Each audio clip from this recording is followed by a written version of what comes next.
வணக்கம் மக்களே, இன்னைக்கு உங்களுக்காக கொண்டது ஒரு புதிய சைட் பார்த்தா இப்போ நம்ம பார்க்கணும்.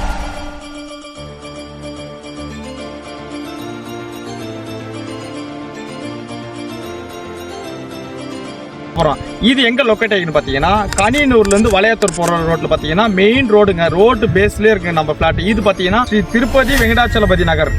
இது பார்த்தீங்கன்னா சூப்பரான ஒரு இடங்க, ஃபர்ஸ்ட் கிளாஸான இடம். இமிடியேட்டாக வீடு கட்டி குடியேறக்கூடிய இடங்க. பக்கத்தில் ஃபுல்லாக வீடு இருக்குங்க, ரெண்டு பக்கமும் வீடு இருக்குங்க. சென்டராக இருக்குது, ரோடு பேஸில் இருக்குங்க. தண்ணி வசதி எல்லாமே ஃபர்ஸ்ட் கிளாஸாக இருக்குங்க. ரொம்ப கம்மி விலைங்க இது வேறு. ஸோ இந்த இடத்த பார்த்தீங்கன்னா 600-2000 ஸ்கொயர் ஃபீட் வரல இருக்குங்க. ஸோ இந்த இடத்த வந்து இமிடியேட்டாக நீங்கள் புக் பண்ணலாம். இது உங்களுடைய ஃபேமிலிக்கு ஒரு நல்ல ஒரு சேவிங்காக இருக்கும். இப்போ நீங்கள் போடுற இந்த முதலீடு இனி ஒரு நாட்கள் ஒரு நல்ல வளமான ஒரு சேமிப்பாக இருக்கும். ஸோ இந்த இவ்வளோ ஃபெசிலிட்டி உள்ள இந்த இடம் பார்த்தீங்கன்னா எவ்வளோ ரேட் இருக்குன்னு பார்க்குறீங்க. ஜஸ்ட் ஃபார் ஸ்கொயர் ஃபீட் பார்த்தீங்கன்னா 200 rupees தாங்க. இது ஒரு செலவல்ல, ஒரு எதிர்கால கனவின் ஒரு முதலீடு. ஓகேங்களா? இந்த இடத்த உடனே நீங்கள் புக் பண்ணால் ஸ்க்ரீனில் தெரிய நம்பர் கால் பண்ணுங்கள். இமீடியட்டாக உங்களுடைய ஃப்ளாட்டை புக் பண்ணுங்கள். மிக்க நன்றி. தேங்க்யூ.